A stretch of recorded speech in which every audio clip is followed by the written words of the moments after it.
So for those of you that don't know, I actually played college football for 4 years. I signed a full athletic football scholarship out of high school and played 4 years at North Carolina State University. Here's a ring from a bowl game that we played Miami in back in, would have been December 1998. Late December, December 28th, 1998. I have a very good memory with dates. But anyway, I played there 4 years, and let me tell you all kind of how the week went during the season. Not off season, not preseason, but during the actual season, what our week was like. We played, I want to say 12 regular season games, and maybe it was 11 or 12, but every single game we had what's called a game plan. Okay, now the game plan, the coaches would come in on Sundays after the game, and they would develop and put together, compile the game plan for that week. That's how it worked. Then what would happen is, and the players had Sundays off, and then so Monday we would come in, and Mondays we had about a 3 to 4 hour film session, and we'd review the game from the previous week. We had just played that past Saturday. We'd review it, critique it, the film, and then for the next couple hours we'd go over the game plan for the next game, which was going to be that week's game. Now, we would watch film on all their games. Sometimes we'd watch film on games they played the previous season. Our coaches also had a stack of papers, could have been 10, 20 pages, stapled together, of the different formations and plays we would run, and each player got one, and we'd take it home, we'd memorize it, we'd take it back to our dorm room, our apartment, wherever we lived, and we'd go over it, we'd read it, we'd understand it, and that's what we had. And also on Mondays, the coach would give us, and we had VHS tapes back then, they'd give each player, I know I played defensive line 60 pounds ago, but all the D linemen, we got, a stack of tapes for every opponent, and we'd take those tapes home, and most of us didn't watch them, but we were supposed to be watching them, and we would go over that. And then Monday at practice, we just wore helmets. We didn't wear shoulder pads or the pads in our pants. So we just wore shorts and shoulder pads, shorts, jerseys, helmets, and all we did was work on installing the game plan. What's between the ears? We had to know the mental aspect of it. Okay. Now Tuesday, we'd come back in, we'd watch films for practice for another hour and a half, go over the opponent, know your opponent, know your assignment, know your role and expectation. Know it like the back of your hand. Drill it, rehearse it, and then we'd go on the field and put into practice what we just went over in the film room. And so we did that on Tuesdays, and Tuesdays was a very physical day, a lot of hitting, a lot of tackling, full pads. Wednesdays was a little bit easier than Tuesdays physically. It was about 10 minutes shorter. The practice was maybe 10 or 15 minutes shorter. Typically practices were about 2.5 hours. Wednesday's practices were a little bit shorter. And we took out 1 or 2 of the drills. But still pretty physical. You had to know your assignment, know your role, know your expectation, know your responsibility. Know your opponent, know your role and assignment, know your assignment. Always know your assignment. You got to know what's expected of you and what you have to do. So then what we would do is, that was Wednesdays, and Thursdays we just wore just helmets. So jerseys and shorts, and we go out there and it was all mental.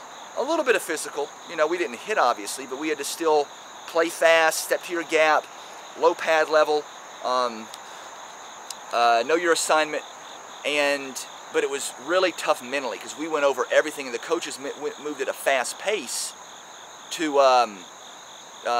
so you had to soak up all the information fast, because we moved at a very fast pace through Thursday's practice, and they would throw a lot at you, but you better know it. And you'd get, I got cussed out a few times. Different players would get cussed out, not physically, for physically messing up, but mentally. You better know your assignment Thursday. Then Friday was just helmets, and it was like a 30, 45 minute practice, not long at all. And it was just kind of a quick review. We weren't on the field long Friday.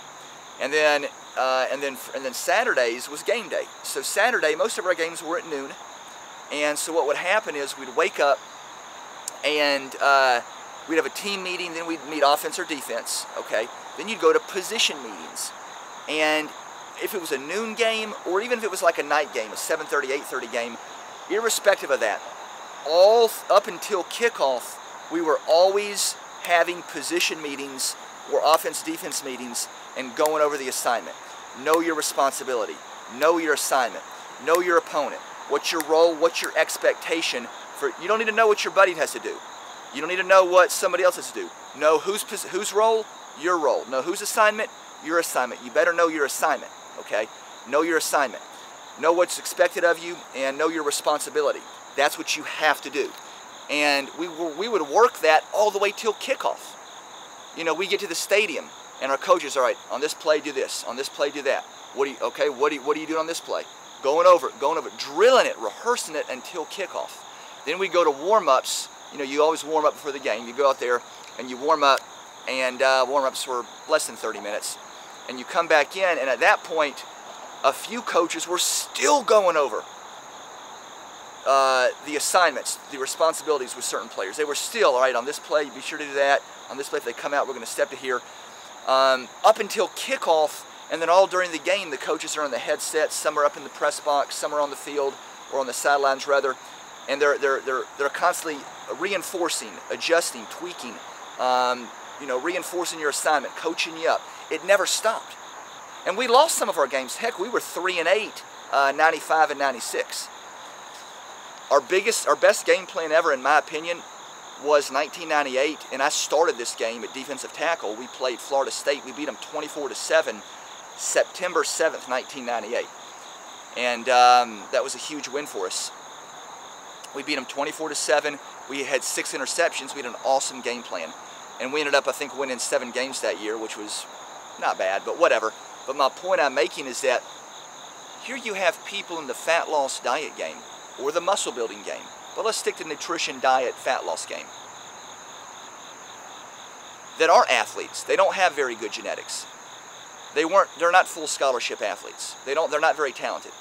They have hypothyroidism, type 2 diabetes, fibromyalgia, PCOS, IBS, Graves' disease, ulcerative colitis. They're on prednisone, they're on Lyrica. They're on thyroid meds, they're on antidepressants.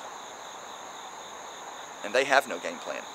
They have no, you can use the word map, you can use the word blueprint, you can use the word program. They're all synonymous. I like the word game plan, but we'll use the word program for you. They don't have the right nutritional program or map. And they really think they're going to figure it out. My friends, I can tell you this right now. Unless you have the right map, strategy, blueprint, unless you have the right program, unless you have the right game plan, based off your somatotype, your goals, your food preferences, your height, your weight, your gender, all your particulars and specs, you will never be successful. Not only that, but you will fail miserably. Count on that. I had somebody tell me the other day, they said, I got an email from someone and they said, I don't think I could follow a program now. I said, you're right, because you don't have one. You don't have a game plan. Of course you can't follow one. You don't have one. You got to have a game plan. You got to have the right map and strategy. That's how detailed, we did that 12 games of the year, and then a bowl game, you know, we did that 12 games of the year. And when sometimes we lost a game, okay? But to even have a chance of success, you got to have the right game plan. And my friends, if you don't have that, you'll never make it. And that's why you see so many chronic, habitual dieters or fitness fanatics in the gym every day, doing hours and hours of cardio. There are people in the gym, you know people that are in the gym 6 days a week, I bet. And if you saw them at the grocery store, the swimming pool, church, or at the gym, or wherever, they wouldn't even look like they exercised. And they're lifting weights 4 or 5 days a week, doing cardio 6 days a week. My friends, if you don't have the right game plan, the right map, the right strategy, you're deceiving yourselves. You're deceiving yourself, and you'll never, ever, ever make it in the fat loss game, in the diet game. You'll never have any success at all. That, I can promise you.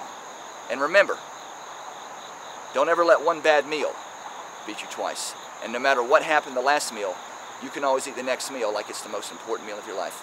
WetWolfTraining.com. Click on my link below. Follow me.